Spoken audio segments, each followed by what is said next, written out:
Malah sebelum, nah itu kan berarti bohong dia. Kalau dia konsisten, dia harusnya juga tidak tunjukkan itu ke hadapan media. Kenapa? Konsistensi dari ucapan bahwa kecuali atas perintah hukum, dalam hal ini perintah pengadilan. Memang media itu punya kewenangan untuk meminta melihat, atau ada kewajiban Jokowi untuk menunjukkan kepada media. Justru kita baca itu bagian dari manuver Jokowi untuk membangun narasi bahwa seolah-olah ijazahnya ada, asli, sebagaimana dia lakukan itu kepada kuasa hukumnya. Karena ketika dia menunjukkan itu kepada kuasa hukumnya kan masyarakat nggak percaya. Saya pun membuat rilis bahwa ya otoritas yang untuk menetapkan apakah sebuah dokumen asli atau tidak itu bukan kuasa hukum, apalagi itu kuasa hukum Jokowi. Tentu ada konflik of interest yang memungkinkan kuasa hukum bisa melakukan tindakan untuk melindungi kliennya dengan satu statement tertentu, misalnya dia menegaskan ijazahnya ada dan seterusnya.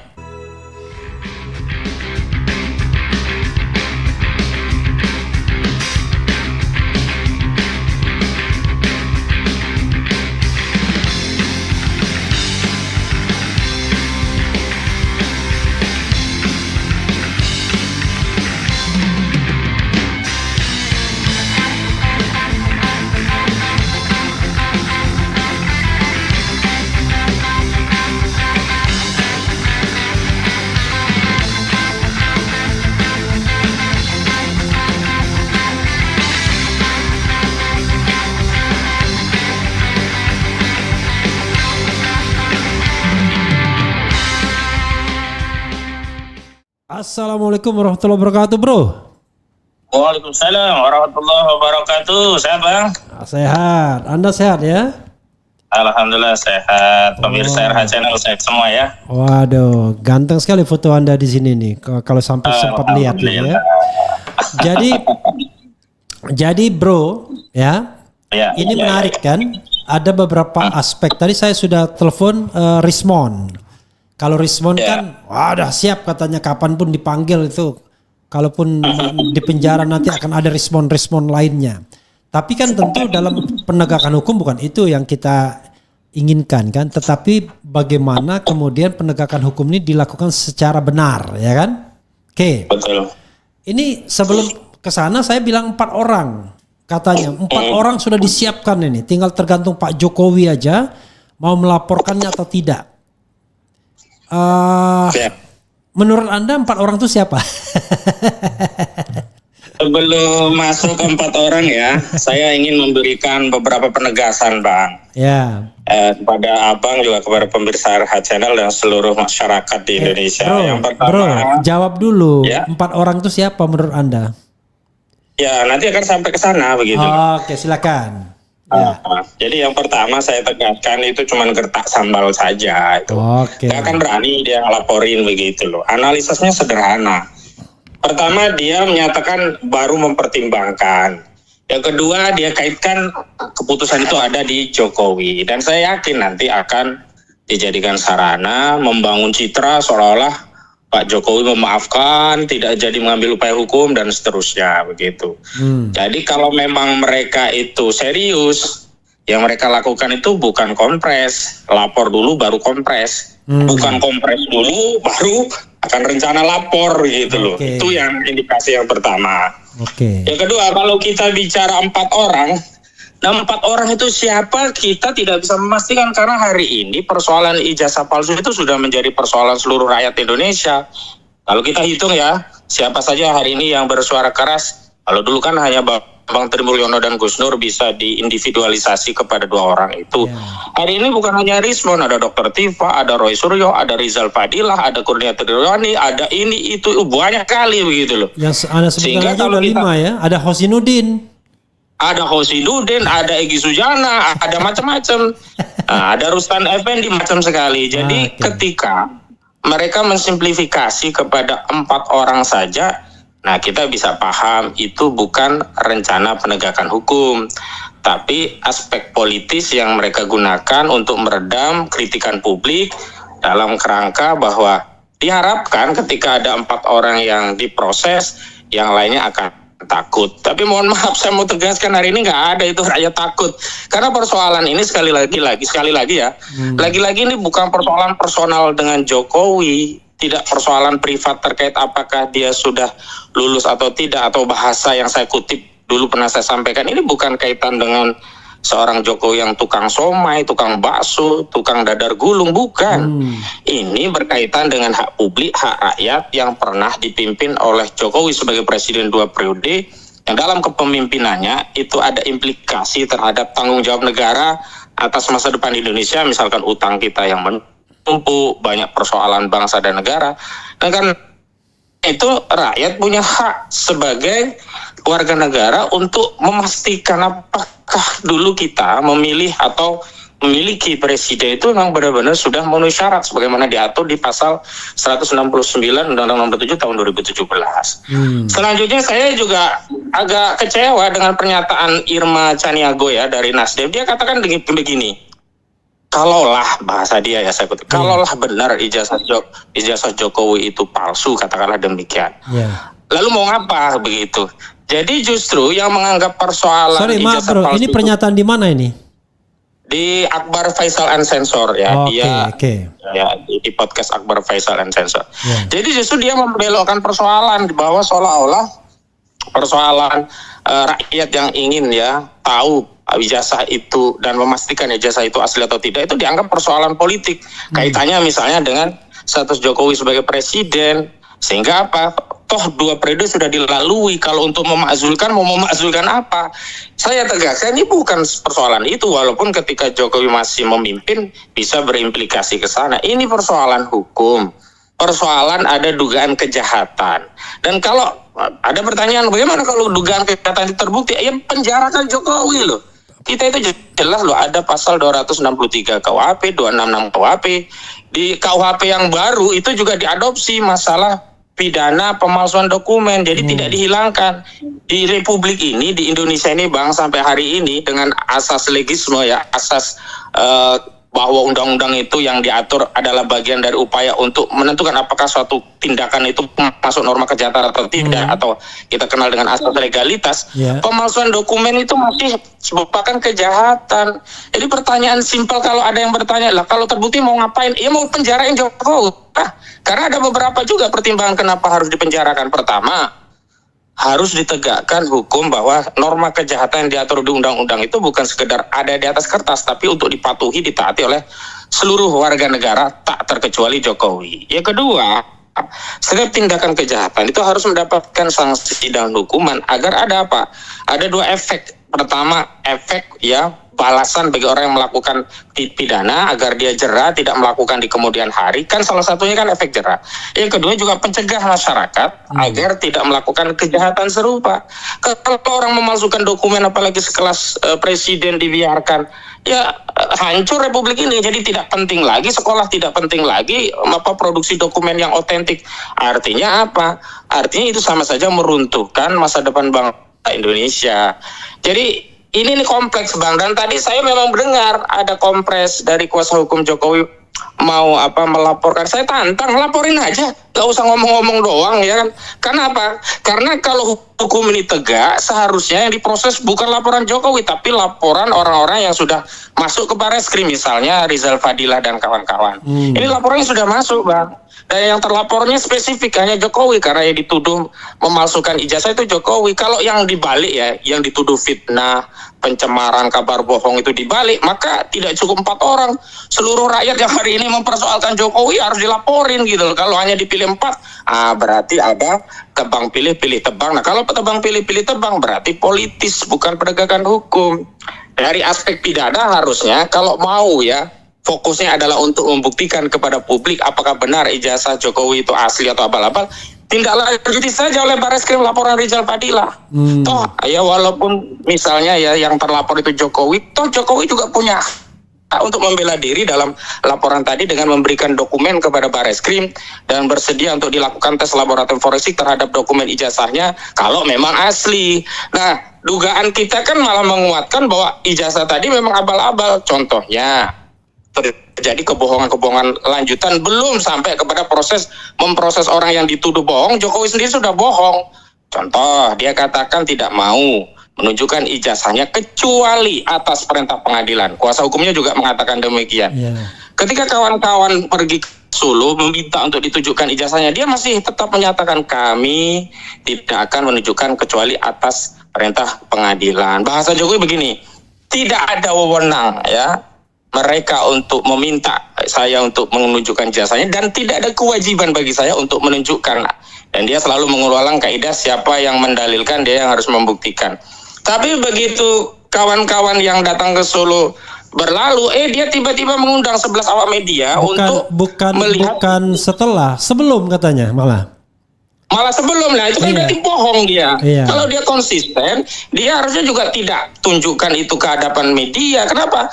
Konsistensi dari ucapan bahwa kecuali atas perintah hukum, dalam hal ini perintah pengadilan. Memang media itu punya kewenangan untuk meminta melihat, atau ada kewajiban Jokowi untuk menunjukkan kepada media. Justru kita baca itu bagian dari manuver Jokowi untuk membangun narasi bahwa seolah-olah ijazahnya ada, asli, sebagaimana dia lakukan itu kepada kuasa hukumnya. Karena ketika dia menunjukkan itu kepada kuasa hukumnya kan masyarakat tidak percaya. Saya pun membuat rilis bahwa ya otoritas yang untuk menetapkan apakah sebuah dokumen asli atau tidak itu bukan kuasa hukum, apalagi itu kuasa hukum Jokowi. Tentu ada konflik of interest yang memungkinkan kuasa hukum bisa melakukan tindakan untuk melindungi kliennya dengan satu statement tertentu, misalnya dia menegaskan ijazahnya ada dan seterusnya gitu. Artinya apa? Dia tunjukkan ijazahnya dengan kader PSI juga kan yang sempat menyebarkannya. Lalu Chef Arnold yang juru masak itu juga mengaku diperlihatkan oleh Jokowi.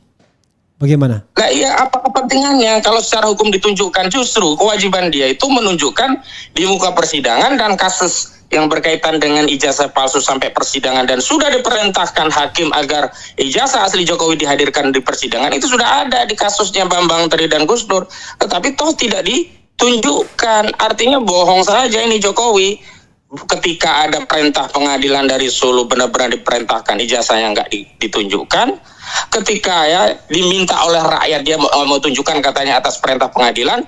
Begitu kepada Arnold tadi, misalkan Chef tadi yang ada kepentingannya terkait dengan perkara ini, termasuk media juga, kenapa dia kemudian tunjukkan? Dan yang menarik ini Bang, menurut saya, kenapa dia tidak boleh media itu memfoto? Kalau media itu boleh memfoto, memvideo kan aman juga, dan itu juga bisa dijadikan dasar analisis orang-orang yang ahli dalam IT untuk memastikan apakah ijazah itu asli atau abal-abal. Loh, kepentingan rakyat itu sederhana Bang. Kalau terbukti asli sudah selesai. Iya. Nggak akan nuntut-nuntut lagi. Iya, nggak akan nuntut-nuntut lagi. Orang udah asli selesai. Tidak akan nuntut soal ijazah. Soal lain barangkali masih nuntut. Ya itu kan hak rakyat ya. Cuman kan yang hari ini yang diperkarakan kan adalah ijazah.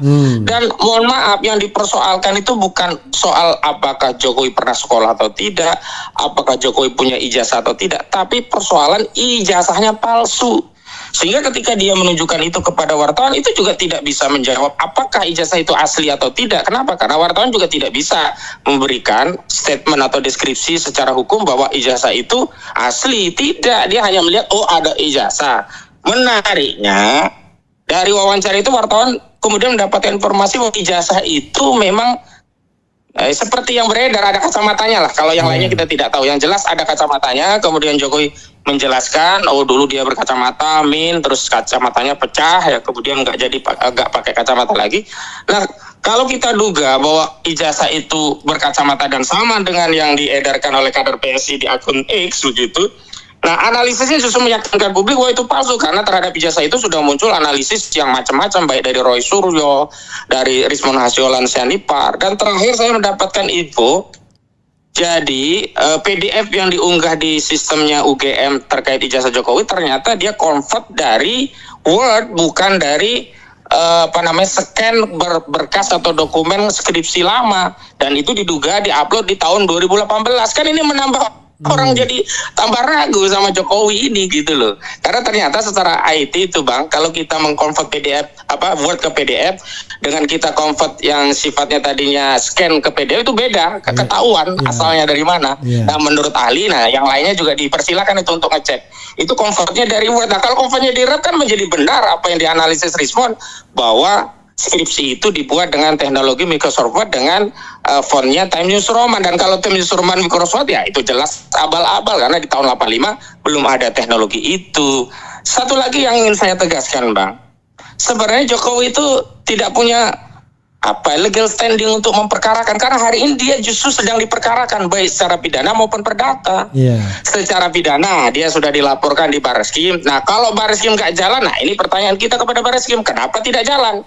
Kalau laporan rakyat terhadap Jokowi kenapa tidak jalan? Nah yang kedua, secara perdata juga digugat Jokowi terkait ijazah UGM-nya digugat, SMA 6 Surakarta yang digugat oleh kawan-kawan di Sulu. Nah kalau kita bicara tentang persoalan perdata dan pidana, itu kan ada Perma nomor 1 tahun 1956. Jika dua perkara beririsan, ada aspek pidana, ada aspek hak keperdataannya, maka keperdataannya harus didahulukan. Kenapa? Karena harus dibuktikan dulu apakah ada hak keperdataan sebelum kita bicara itu sebuah pidana. Misalnya sebelum orang itu dianggap fitnah, dianggap menyebarkan kabar bohong, hoak dan seterusnya, harus dipastikan dulu adakah hak keperdataan Jokowi atas ijazahnya, apakah benar dia memiliki ijazah asli sehingga dia memiliki hak keperdataan terhadap ijazah itu, diantaranya untuk dijadikan syarat nyalon presiden. Kalau di hak keperdataannya ternyata ijazah itu palsu, nggak punya hak keperdataan, kan pidananya jadi gugur. Bagaimana kita bisa katakan orang itu hoa, orang jelas itu ijazahnya palsu? Nah, karena itu saran saya kepada kuasa hukum dan Jokowi, konsentrasi dulu lah. Itu ada gugatan perdata di Solo. Nggak usah ngarang-ngarang, nggak usah ngancem-ngancem rakyat lah. Rakyat ini udah kenyang 10 tahun diancem-ancem, bahkan ditangkepin Jokowi. Jadi kalau cuma bernarasi akan mempertimbangkan 4 nama, kami kembalikan nanti ke Pak Jokowi, itu dianggap remeh oleh rakyat. Malah dipermalukan nanti sama rakyat. Begitu, Bang. Oke, saya klarifikasi sedikit ya. Anda adalah waktu itu kuasa hukum Bambang Tri, ya. Kemudian ya, Anda juga kuasa penasihat hukum. Di waktu gugatan PMH pertama Bambang Tri, Anda kuasa hukum ya. Kemudian ya, waktu di kasus pidananya Bambang Tri Gus Nur, Anda penasihat hukum ya. Betul. Nah, kemudian di terakhir ketika gugatan lagi PMH, Anda kuasa hukum lagi ya? Itu saya tidak terlibat yang terakhir itu. Memang saya tidak terlibat. Yang terlahir tidak terlibat. Untuk yang TPUA yang terbaru ini tidak terlibat lagi? Ya, saya konten opini di luar saja, memang bagi-bagi tugas, Bang. Oke. Berarti Anda orang yang pernah terlibat dalam baik sebagai penasihat hukum maupun kuasa hukum kasus ijazah ini ketika pelapor penggugatnya Bambang Tri dan kemudian terdakwanya Bambang Tri juga ya? Betul. Oke. Apa yang ini ingin Anda sampaikan lagi barangkali sebagai sebuah closing statement? Saya kira begini ya. Yang pertama saya ingin sampaikan kepada Jokowi ya, juga tim kuasa hukum. Ayolah ajari rakyat ini bernegara dengan baik, berhukum dengan hak baik, dan tegakkan hukum dengan baik. Caranya apa? Ya mematuhi seluruh proses dan prosedur hukum. Hari ini yang menjadi kewajiban saudara Jokowi dan tim hukum itu mematuhi hukum untuk mempersiapkan diri menghadapi dua persoalan hukum sekaligus. Pertama, persoalan pidana yang sudah dilaporkan di Barreskrim Mabes Polri. Yang kedua, persoalan perdata yang digugat di Pengadilan Negeri Surakarta, yang salah satu tergugatnya adalah Jokowi dan tergugat lainnya ada UGM dan juga SMA 6 Surakarta. Kedua, dalam bernegara, KPU Kota Surakarta juga, ya? Ya, betul. Yang kedua, dalam bernegara, dalam menegakkan hukum, sudahilah ya narasi mengancam rakyat. Kemarin bawa preman mengancam rakyat dengan preman, bawa hukum mengancam rakyat dengan narasi hukum, sudahilah. Sebenarnya ada jalan di luar hukum yang lebih simpel. Apa? Tunjukkan ijazah aslinya ke publik, selesai. Persoalan tindak lanjutnya akan diperiksa secara laboratorium forensik, ya biarkan saja. Kalau asli kenapa takut diperiksa? Kenapa takut dites begitu loh. Jangan kemudian rakyat dibodoh-bodohi sekaligus ditakut-takuti. Dibodoh-bodohi mengenai prosedur hukum, seolah-olah rakyat yang punya hak konstitusional bertanya untuk memastikan apakah pernah punya kepala negara yang ijazahnya sahih atau ternyata ijazahnya palsu sebagaimana dikatakan oleh Bambang Tri Mulyono, juga teman-teman yang disampaikan oleh Roy Suryo dan Rizwan Hasiholan. Nah, alih-alih menjelaskan itu, rakyat justru dibodoh-bodohi seolah-olah hari ini orang yang menuntut secara hukum meminta ya kepastian tentang itu dianggap mencemarkan, mengedarkan kabar bohong, fitnah dan seterusnya begitu loh. Nah, yang menarik menurut saya ya, kalau benar ini menarik juga karena Jokowi harus lapor sendiri kalau dia kan selama ini katakan fitnah, karena fitnah itu 310 KUHP itu deliknya delik aduan, nggak bisa diwakili. Kalau dulu kan Bambang Tri itu kan di penjara tanpa sekalipun Jokowi diperiksa karena dia menggunakan kekuasaan. Hari ini pun kita akan lihat apakah para penegak hukum akan kembali dikendalikan Jokowi bisa menindak orang tanpa menghadirkan Jokowi selaku korban, baik untuk diperiksa di BAP apalagi nanti di pengadilan. Yang kedua, selain membodoh-bodoh, nakut-nakuti gitu loh. Bahasa nakut-nakuti itu kenapa dilaporkan 4 orang saja? Kalau benar ini penegakan hukum jangan 4 orang saja dong. Ini kan membuat masyarakat seolah-olah jangan mengikuti 4 orang itu. Padahal yang menyuarakan ijazah palsu itu, mohon maaf, seluruh rakyat hari ini. Coba buka aja sosial media. Mana ada yang ngomong itu cuman Rismon, yang ngomong itu cuman Roy Suryo. Seluruh rakyat sekarang, walaupun ada sebagian kecil rakyat yang masih ya taklid buta pada Jokowi, selalu membela Jokowi.